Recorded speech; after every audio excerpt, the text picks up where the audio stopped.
Arete means all those things. It's like a treasure box. That one word, you open up that one word and you get all these other words coming out of it. That's etymology. It's like a root out of which all these root hairs come. Did you know that one seed of wheat grown in the soil has 5 billion root hairs?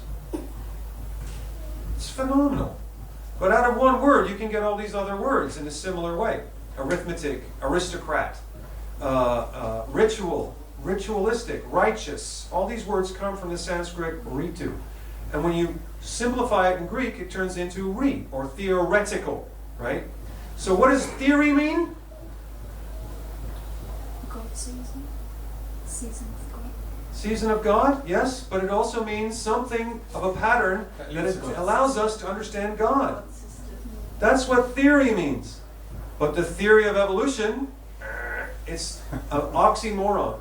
It takes God right out of the picture. So we shouldn't call it a theory, should we? What should we call it? An a-theory. Or something like that, shouldn't we? Because God is definitely not in that picture.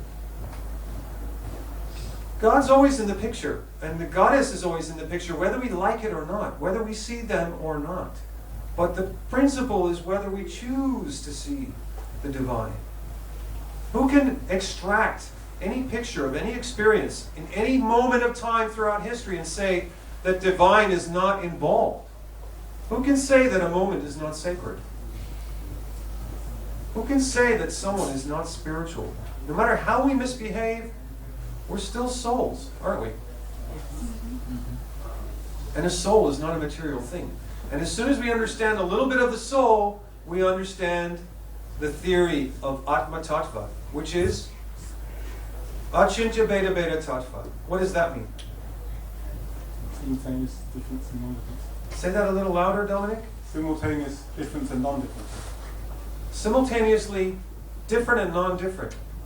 This is so important. Chaitanya Mahaprabhu taught us this most amazing synthesis of duality. To understand that duality is simultaneously, inextricably always there and yet surmountable.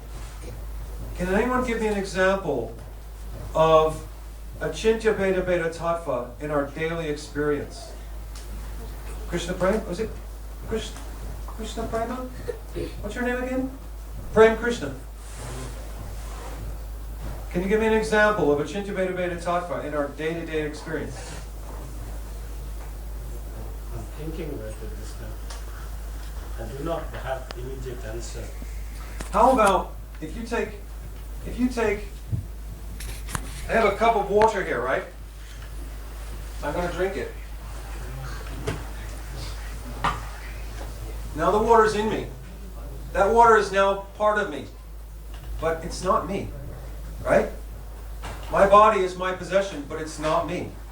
So I'm simultaneously possessing this body and not this body, right? I can say, oh, I'm 46 years old, I'm from the United States, I have scars all over my face, my hair's falling out, but I'm not this body, right? We take a glass of water and we see that this water is the same water that comes from the reservoir. It is qualitatively non-different. But what's the difference between my cup of water and what's in the reservoir? Quantity. Quantity. Now watch this.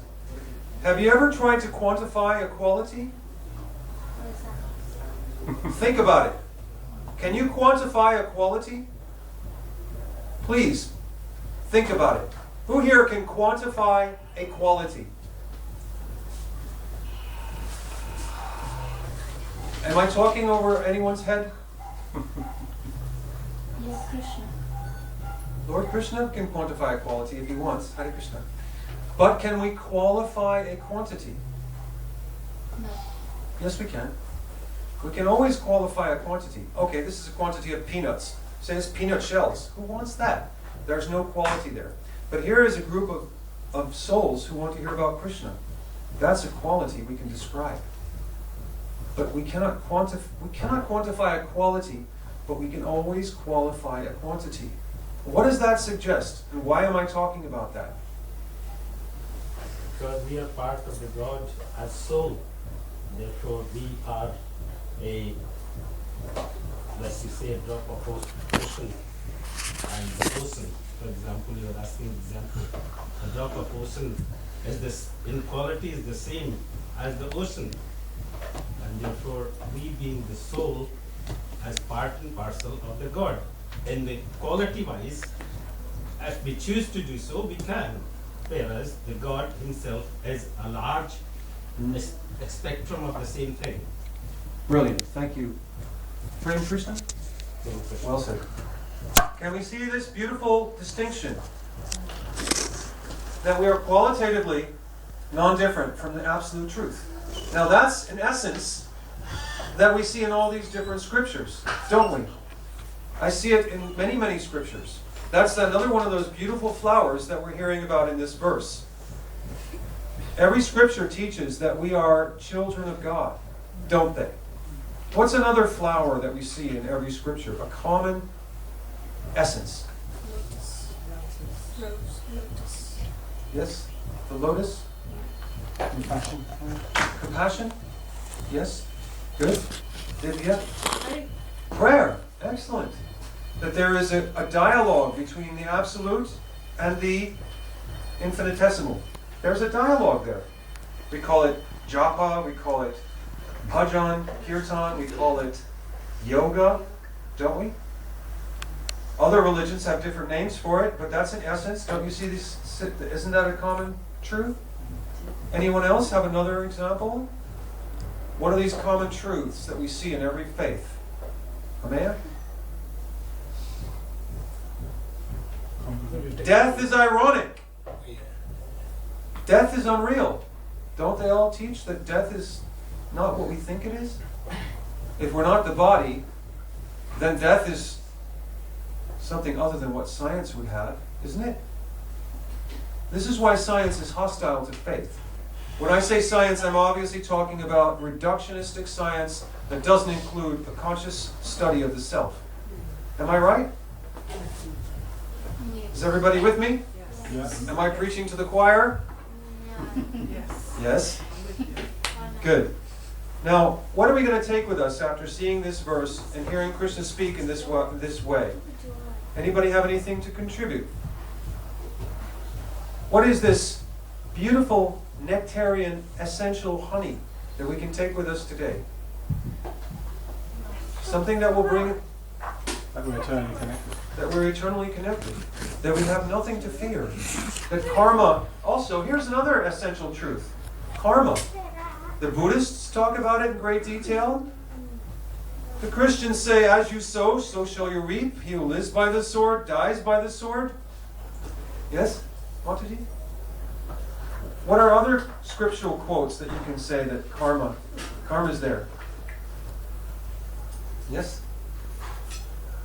I was going to say there's a duality in spirituality, but I don't know if that makes sense. There's a duality in being spiritual. Like it's reciprocal almost. Yes, we can say that what God is also reciprocating with us at all times. Yeah. Yes, that God is listening. Now, the atheist would say God isn't listening. How can a God, being an individual person, hear all of our prayers? Well, if God is the cause of all causes, the supreme absolute truth, why not? How can we disprove that God is listening? We can't. Oh, we can always prove it within our own lives because we refuse to hear. But when we look around and we see how everyone gets what they ask for eventually, don't they? If you and I work hard enough, we eventually get what we ask for, don't we? Whether it's an education, a family, a lifestyle, the quality of our death, these are all products of our choices, aren't they? And eventually, that reflects how nature is reciprocating with us at every moment.